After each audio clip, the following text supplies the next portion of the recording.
Most people overestimate what they can do in a week and underestimate what they can build in a decade. They trade strategy for speed and vision for validation. But success isn't found in the rush. It's found in the rhythm of consistent thought, consistent action, and consistent character. You can sprint toward poverty or walk toward wealth. The choice lies in how far you're willing to think. Today, I'll show you how to shift your perspective from immediate survival to intentional success. You'll learn how to break free from the trap of emotional decisions, how to use time like a lever instead of a leash, and how to make compounding your best friend instead of your missed opportunity. Because the truth is simple. Your wealth won't grow any faster than your mindset does. And your future? Well, it starts with how you think right now. Let's begin. Let me tell you something I learned a long time ago, and it changed everything for me. Compounding is not just a math principle, it's a life principle. It's the quiet force behind every wealthy life. But here's the catch. It only works for those wise enough to begin early and patient enough to let it grow. Now, most people miss this because they're looking for the big break, the grand slam, the shortcut. They ignore the small steps because they seem too insignificant. They'll say things like, "I'll start investing when I earn more," or "What's $100 going to do?" But that thinking, that's what keeps folks poor, not just financially, but in mindset. Because what they're really saying is, I don't believe in the long game. I don't believe in myself long enough to plant a seed and water it. Now, let me tell you a story. Years ago, I met a young man who came to one of my seminars. He was earning minimum wage, working hard, but always broke.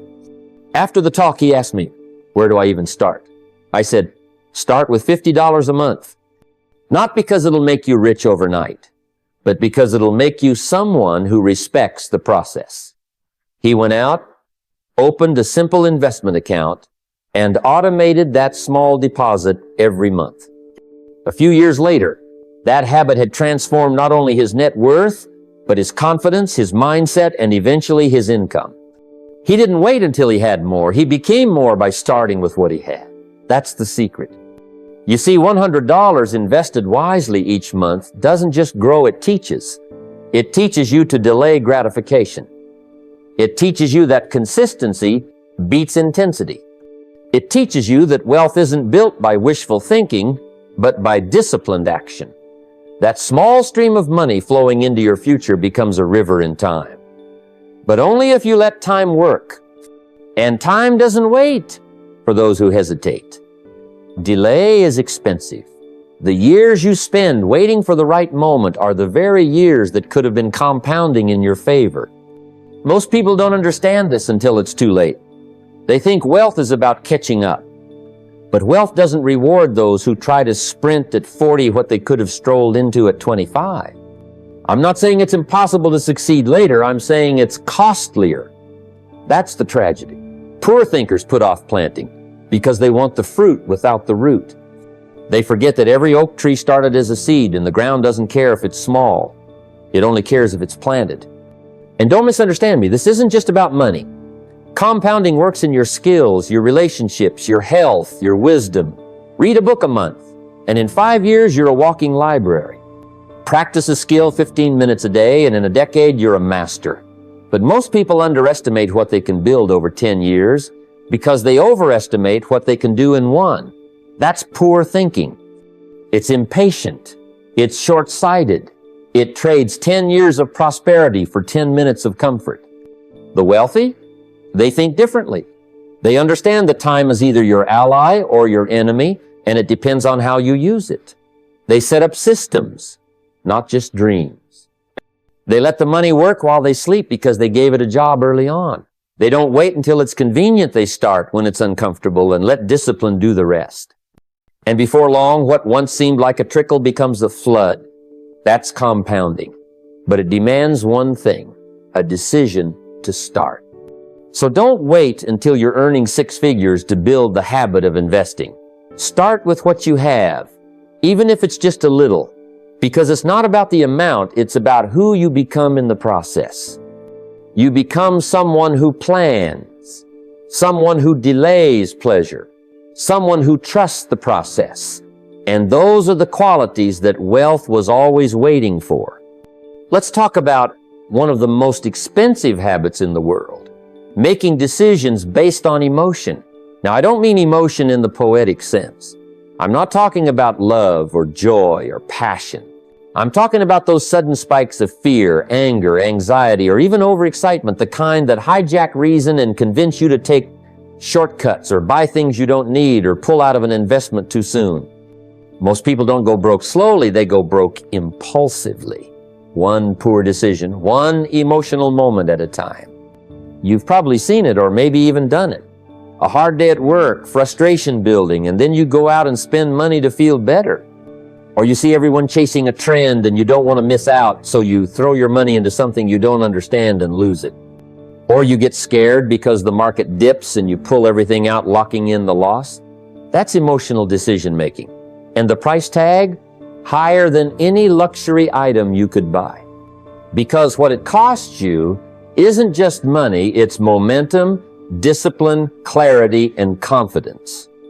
I learned early on that if you want to stay broke, make emotional decisions with financial consequences. But if you want to build wealth, you have to learn the art of the pause. I developed a rule for myself. Never make a major financial move in the same moment you feel emotionally charged. Whether that's fear, excitement, anger, or even enthusiasm, it's the wrong time to decide. Wait 24 hours. Let your emotions settle. Let logic step into the room. Because when you're emotional, your vision is blurry. And blurry vision leads to blind choices. Now let me give you a real story. I once worked with a young man who received a sudden inheritance. His emotions were all over the place. Grief, surprise, excitement, pressure. He was convinced he needed to honor the money by investing it fast. He rushed into a few business deals. No research, no strategy, just urgency. Within a year, that inheritance was gone. Not stolen. Not lost in a crash. Just slowly and emotionally misused. And it wasn't because he was foolish, it was because he didn't pause. You've got to train yourself to be a responder, not a reactor. Responders take a breath, step back, and ask better questions. Is this decision moving me closer to my long-term vision? Is this an opportunity or just an emotional itch? Would I still make this choice tomorrow morning? Those questions are worth far more than any impulse buy or rushed investment. Here's the tragedy. Poor thinkers rarely realize that emotion is the puppet master behind their poverty. They think it's bad luck. They think it's circumstances. But more often than not, it's the invisible trap of reaction. A trap that repeats itself month after month, year after year, because no one taught them to stop and reflect. The rich, on the other hand, build internal pause buttons. They practice emotional discipline like it's a financial skill, because it is. That's why I often say, emotional control is wealth control. The moment you can sit in discomfort without reaching for your wallet, you're gaining power. The moment you can hear bad news and still make a clear-headed decision, you're strengthening your future. The moment you can say, I'll wait 24 hours before I act, you're rising above the noise, and that's where clarity lives. Now, this isn't about suppressing your emotions. Emotions are human. They're real. But they're signals, not instructions. You can feel scared and still stay invested. You can feel excited and still do your due diligence. You can feel angry and still speak with grace. That's maturity. That's wisdom. And that's the foundation of financial strength. So next time you feel the urge to buy, sell, quit, or commit stop, give yourself a full day. Sleep on it. Talk to someone wise. Journal your thoughts. And then come back with a clear mind. Because in that stillness, you'll often find the right answer was waiting for you all along. And that right answer, that's the one that builds wealth. Let me tell you something I discovered early in my career. Being busy and being productive are not the same. In fact, one of the greatest deceptions of modern life is the idea that the busier you are, the more successful you must be. But here's the truth. Poor thinkers love to brag about how busy they are. It gives them a sense of importance, as if chaos is a badge of honor. But busy doesn't mean effective, it just means occupied. And sometimes occupied doing all the wrong things. I remember a young man once came up to me and said, "I don't have time to build wealth. I've got a job, kids, errands, and no space in the day." I asked him, "Can you show me your last week, broken down hour by hour?" He couldn't. He just felt busy. That's the problem. When you feel busy, but don't measure it, you have no idea where your life is actually going. You can be in motion for years and never move forward. You can be tired every day and still be broke. Why? Because motion without direction creates exhaustion, not elevation. So I gave him an assignment, the same one I gave myself when I realized I was just spinning my wheels for 1 week. Break your day into 30-minute blocks. Track everything. Every conversation, every errand, every email, every moment on your phone, every task. And at the end of that week, mark what actually contributed to your income, your growth, or your future. Most people discover something startling, that 60 to 70% of their energy is going to things that move them nowhere. Chores disguised as progress. Distractions dressed up as obligations. Meetings that don't build momentum. Time drains. Here's what the wealthy do. They don't just track time, they value it. They look at every task and ask, is this the highest use of my time? If the answer is no, they find a way to eliminate it, delegate it, automate it, or replace it. That's not laziness. That's stewardship. Because time is a non-renewable resource. You can get more money. You can't get more hours. And every hour you spend on the unimportant is an hour stolen from the things that matter. I had to learn that the hard way. Early in my career, I would take every phone call, attend every event, respond to every message, all in the name of hustle. I thought being always available was noble. But what I didn't realize was that being always available was costing me my best work. When you fill every moment with shallow tasks, you never go deep. And wealth is built in depth, not noise. So here's what I did. I picked my top 3 results-driving activities, the ones that actually grew my income and influence. For me, that was creating, connecting, and closing. Then I began designing my week around those 3 things. Everything else became secondary. I set time boundaries, reduced the meetings, got help with admin work, and eliminated the non-essentials. And what happened? My productivity soared. Not because I worked more, but because I worked better. That's the difference between busy and effective. Now, here's the real tragedy. Many people stay broke not because they don't work hard, but because they work hard at the wrong things. They are busy being broke. And it's not because they're not smart, it's because they never stop to evaluate the true return on their time. Every week, every month, they pour energy into low-yield habits and they wonder why nothing changes. So what can you do? Start by doing what I did. Track your time this week in 30-minute blocks. Be brutally honest. Then highlight every block that contributes to your income, your learning, your health, or your relationships, the real wealth builders. Cut or adjust the rest. Because the most powerful schedule is one designed for results, not reputation. When you trade "I'm busy" for "I'm effective," your entire life changes. Your days become lighter. Your goals come faster. Your energy multiplies. And suddenly, you're not just working, you're winning. So don't be proud of being busy. Be proud of building a life that actually moves. If you want wealth that lasts, don't just chase income, build influence. See, poor minds run after dollars like they're chasing leaves in the wind. One moment it's here, the next moment it's gone.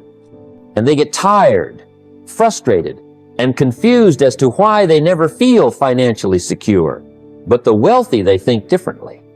They ask, how can I serve? How can I build trust? How can I become so valuable that people seek me out, not just for what I sell, but for who I am? That's influence. And it multiplies money in a way that hard selling never can. Early in my life, I chased commissions. I counted every sale, every small win, and I measured my success by how much I made in a week. But the weeks would end and I'd be starting from scratch again. It was exhausting. It was like building a sandcastle at low tide. You build it up and the water comes and wipes it out. I had income but no influence, no roots, no lasting value. One day someone asked me a question that changed everything. Would people still follow you if you stopped selling to them? And I paused, because the answer was no. I hadn't earned trust. I hadn't built equity in people's minds. I had only rented their attention for a few moments. So I decided to shift. I stopped thinking, how much can I earn this week? And started thinking, how much can I help this week? I started teaching more, encouraging more, listening more, solving more problems, showing up not just for the sale, but for the long-term relationship. And something remarkable happened. People started coming back. They referred others. They brought me opportunities, doors opened that I didn't even knock on. That's the power of influence. Once your name becomes a symbol of trust, you no longer have to chase money, it chases you. Now here's the strategy. Pick the people you want to serve, your customers, clients, team, whoever it is, and ask yourself, how can I help them win, whether or not they pay me today? Start putting value out into the world that doesn't always have a price tag attached. Write the article, give the advice, share the wisdom, show up when it's inconvenient. When you do that consistently, you stop being a vendor and you start becoming a voice. And voices build wealth. Here's what I learned. Income is a reflection of value, but influence is the multiplier of that value. A person with influence can launch a product and sell it in minutes. A person without influence can work for years and still struggle. The wealthy don't just build bank accounts, they build reputations. And reputations, when protected and nurtured, become assets. But here's the tragedy. If all you're chasing is money, you will stop short of real wealth. Because money has limits. It buys things, yes. But influence moves people. It opens doors.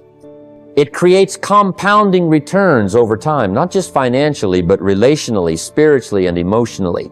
If your goal is just the next paycheck, you'll always be starting over.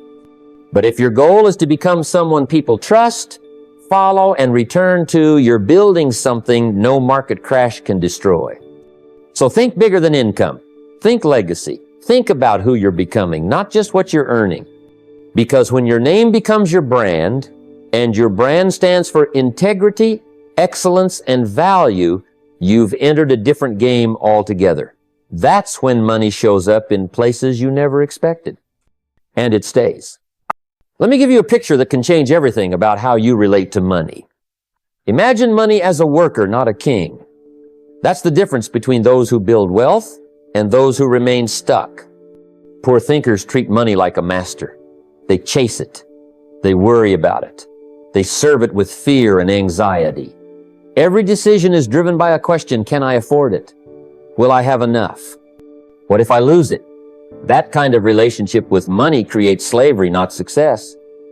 But wealthy thinkers flip that script. They see money as a tool, a servant, a soldier that works for them, not the other way around. See, when I first started earning, I was excited. I finally had something in my hands. But I didn't know what to do with it, so I spent it. And that's exactly what most people do. You get a check, and it disappears by the weekend. Little here, little there, entertainment, groceries, gadgets, maybe a bill or two. And you tell yourself, next month I'll save. But next month comes and goes, and the cycle repeats. Why?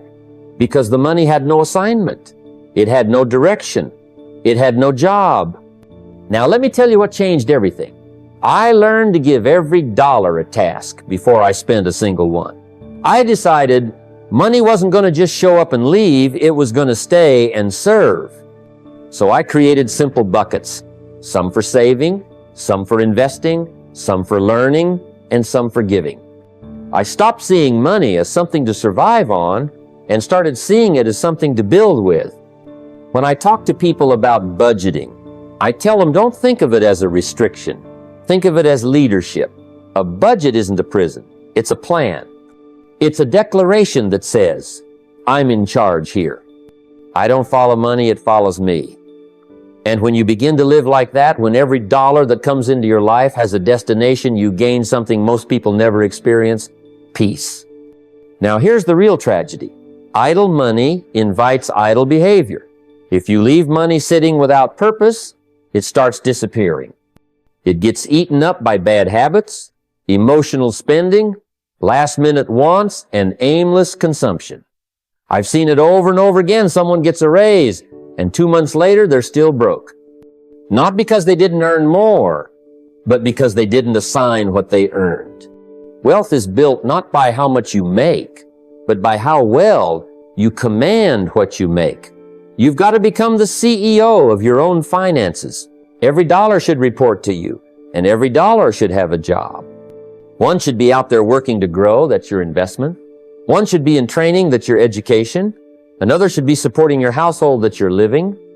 And one should be building goodwill, that you're giving. When money moves under your leadership, you no longer worry about it. You work with it.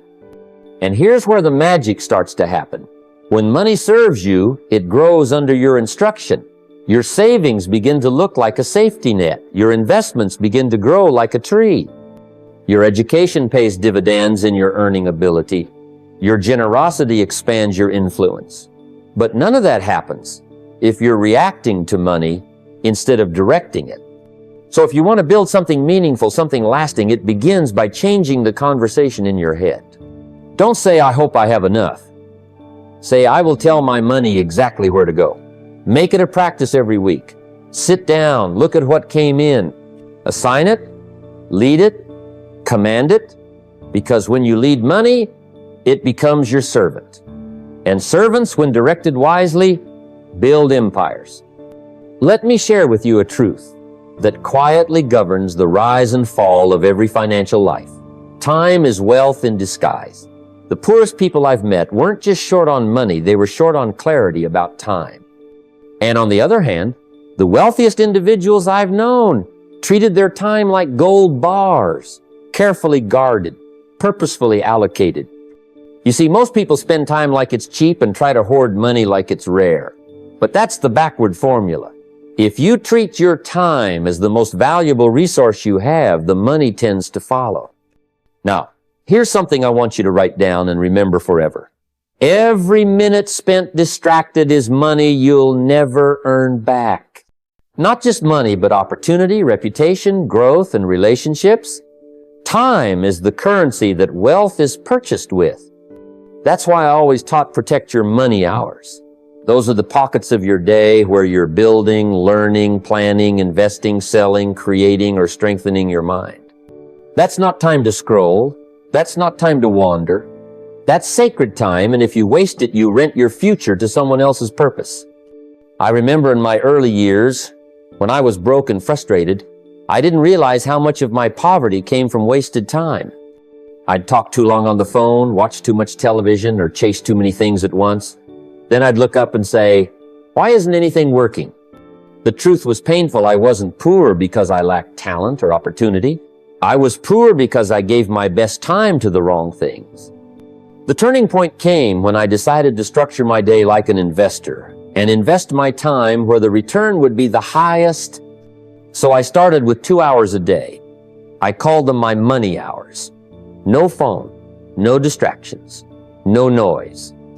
I used that time to study, write, plan, build my presentations, or reach out to people who mattered. It didn't seem like much at first. 2 hours out of 24, but that compounded effort day after day turned into a business, turned into wealth, turned into freedom, not because I worked more hours than anyone else, but because I used the right hours the right way.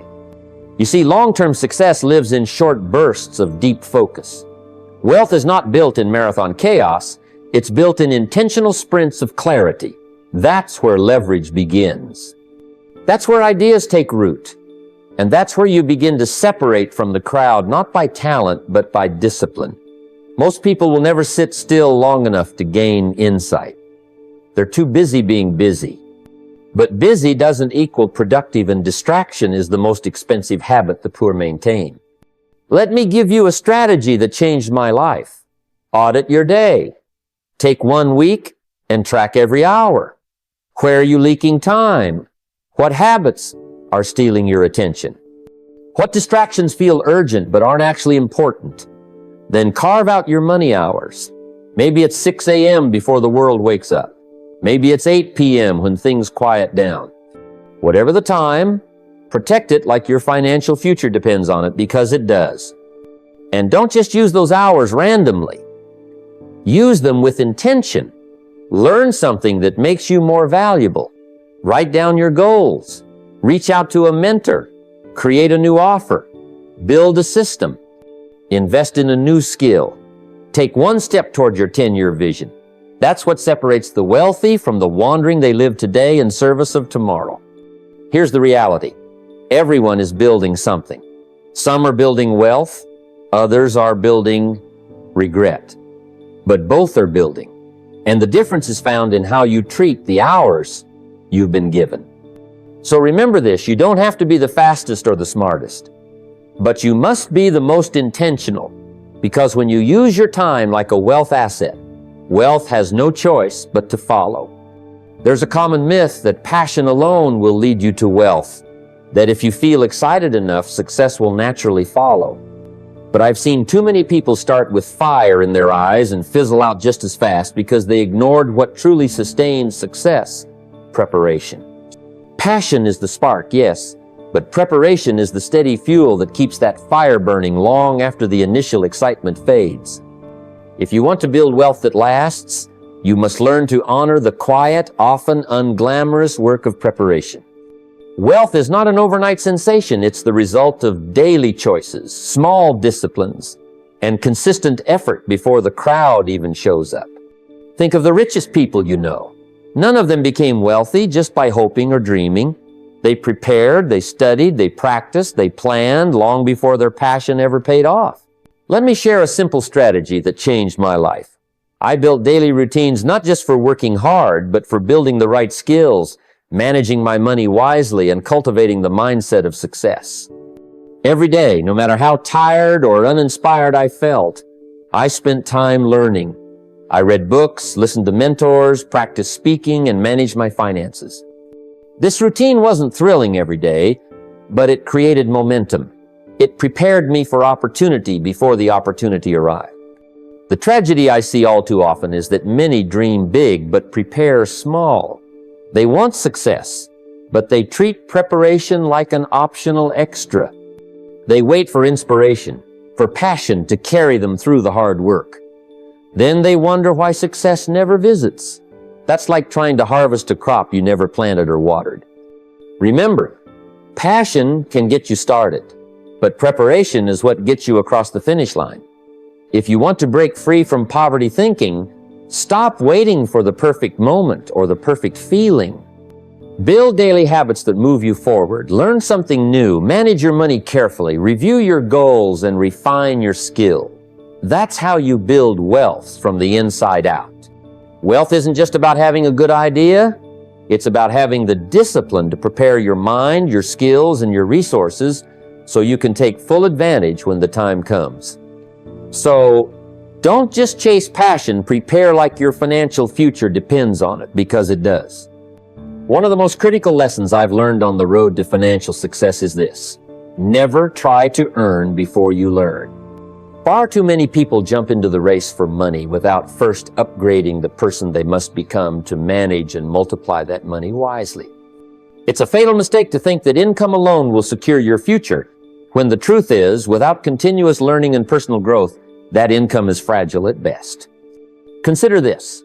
The world is constantly changing. New industries emerge, technologies evolve, and opportunities shift. If you're not growing and adapting along with it, your skills and knowledge will become outdated, and so will your income. The wealthy understand this fundamental truth. They commit a portion of their earnings, often around 10%, to learning, courses, books, mentorships, seminars. This isn't an expense, it's an investment in the most valuable asset you have, yourself. I remember when I started out, I was working hard but not smart. I was making money, but I wasn't learning how to make it work for me or how to protect and grow it. When I finally committed to investing in my education, everything changed. Suddenly, I saw opportunities where before there were only obstacles. I learned to think bigger, to plan better, and to act with confidence. The tragedy is that many chase money without chasing knowledge. They earn a paycheck and spend it all, never stopping to invest in their skills, mindset, or wisdom. This approach leads to fragile success, a house built on sand. One setback, one economic shift, and everything can crumble. But when you commit to learning first, you build a foundation that no storm can shake. So the question isn't just how much money you make, but how much you grow. Invest in yourself relentlessly, because your income is a reflection of your value, and your value is a product of your learning. Remember, the path to lasting wealth is paved with constant learning and personal development. Without it, success will always remain just out of reach. When it comes to building true wealth, the distinction between thinking about luxury and thinking about legacy is profound. Most people focus on the immediate gratification that luxury offers: the new car, the fancy shoes, the flashy lifestyle designed to impress those around them. But this kind of thinking keeps you trapped in a cycle of wanting more without ever truly having enough. It's a mindset focused on consumption rather than creation, on showing off rather than building up. Poor thinking chases lifestyle. It's short-sighted, fleeting, and ultimately unsatisfying. The wealthy, however, think differently. They understand that wealth is not merely about what you can spend today, but what you can build for tomorrow. Legacy thinking is about creating systems, structures, and assets that will outlast you and bless future generations. It's about planting seeds that grow into mighty oaks, not just picking flowers to enjoy for a day. Legacy is about meaning and impact beyond the self. I remember a time when I was tempted by the allure of immediate luxury, a new gadget, or an expensive suit. But the older, wiser voices in my life taught me to ask a simple question before spending: will this decision still matter in 30 years? If the answer was no, then it wasn't worth it. That question changed the way I viewed money and success. Instead of buying things that depreciate or offer fleeting satisfaction, I began investing in businesses, skills, and relationships that would create lasting value. The benefit of legacy-based thinking is that it clears away distractions that waste time and money.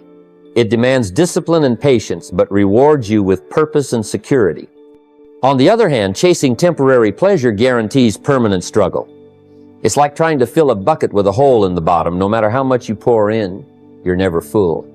So, when you face a financial decision, don't just ask, can I afford this? Ask, will this add to my legacy?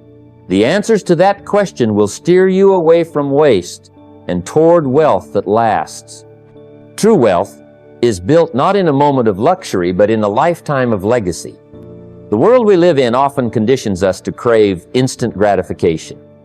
From fast food to instant messages, from quick wins to immediate approval, the culture around us seems addicted to the now.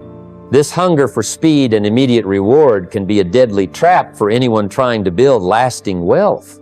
Most people want everything yesterday. They want a quick payday, a fast promotion, or an overnight success. But the harsh truth is that wealth is not built in moments. It is built over time with patience, discipline, and consistency. The wealthy understand this principle deeply. They know that building a life of abundance is not about being the fastest or the luckiest. It is about being the most consistent. Wealth rewards those who design systems that work for them day after day, month after month, year after year. These systems can be investing regularly, creating streams of recurring revenue, or committing to ongoing personal growth. When these systems are in place, patience becomes an automatic reward because the work compounds over time. In my own journey, I learned that patience is not passive waiting, but active persistence. I saw many around me give up just before breakthroughs, impatient for results that take years, not days.